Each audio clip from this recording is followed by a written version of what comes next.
Distinguished guests, government representatives, WCP team in Ecuador, and all the participants of the WTO Model Ecuador present.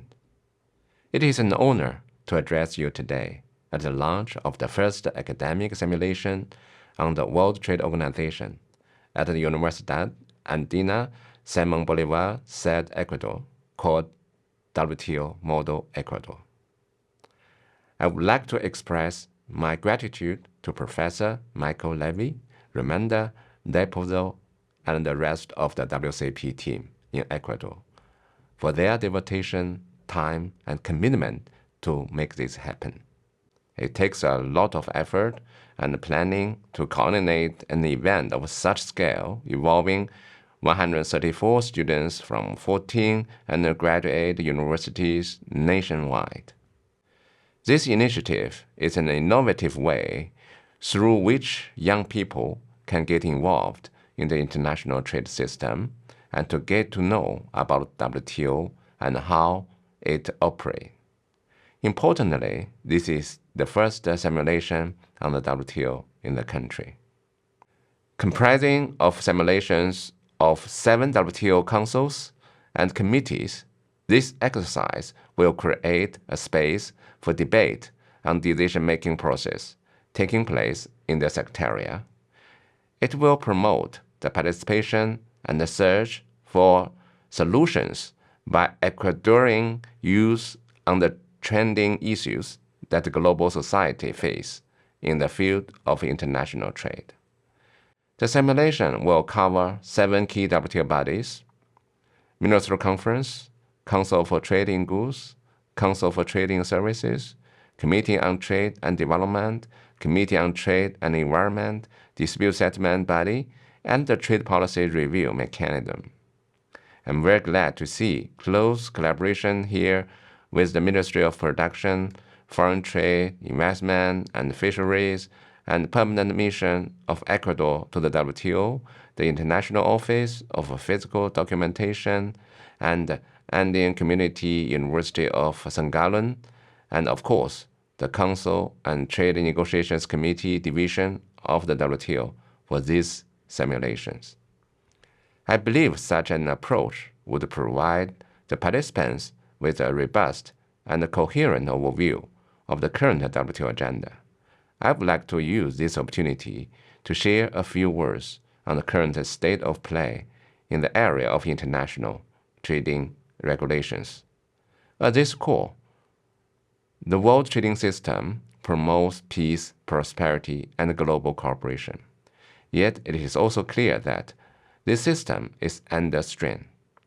To address today's most pressing challenges, we need active engagement from governments, scholars, and all stakeholders to revitalize and strengthen it.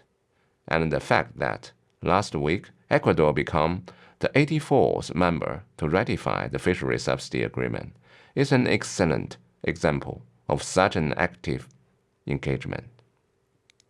Today's complex challenge requires more, not less, international cooperation, and WTO members are actively looking at how to update and upgrade the WTO rulebook so that trade can contribute fully to effective response. Let me highlight some key areas where our attention is urgently needed. The first and perhaps most important is to return to a more connected world, or to re-globalize.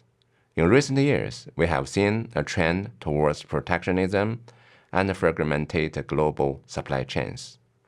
But the global economy is interdependent, and re-globalization, a renewed drive towards a broad and more inclusive integration, can help create more equitable growth and enable countries to benefit from trade more effectively.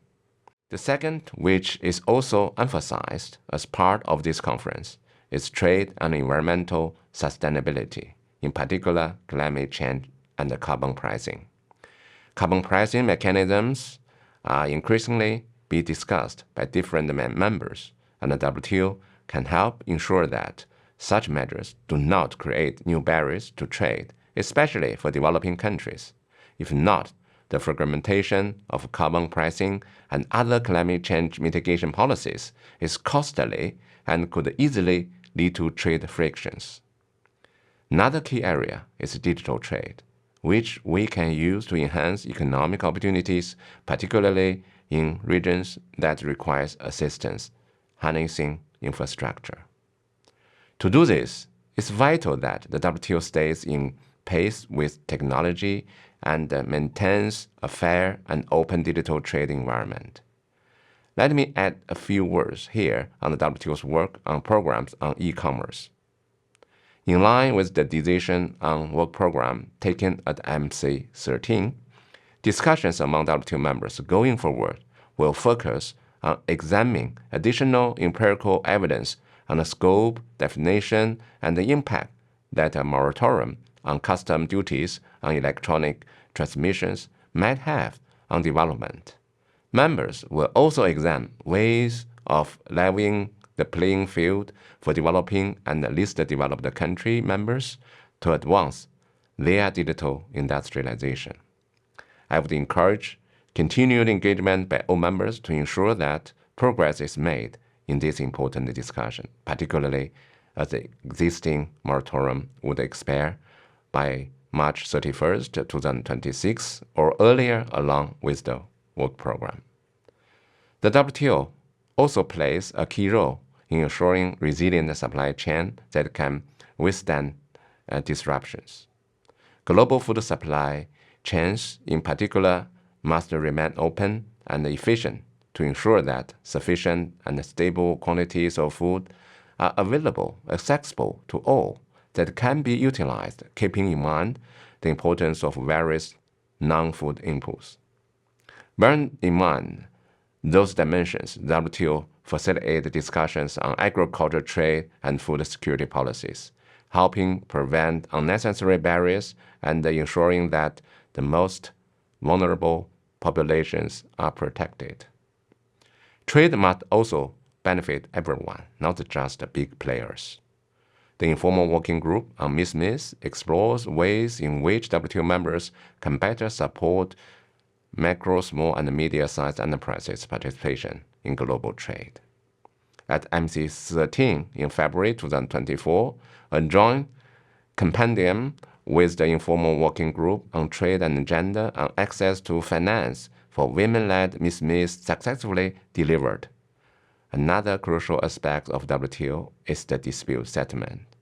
This topic has been touched upon at the Chairs Program annual conference earlier this year in the form of discussion on the area of reform of the WTO dispute settlement system. DSP is also a part of the agenda for the WTO Model Ecuador. I look forward to seeing the result of further conversations on this topic. It's clear, of course, that the WTO itself needs to evolve. Discussions on WTO reform must be taken seriously if the organization is to maintain relevance in the 21st century. I have spoken today about those topics because the issues we face are complex and interconnected.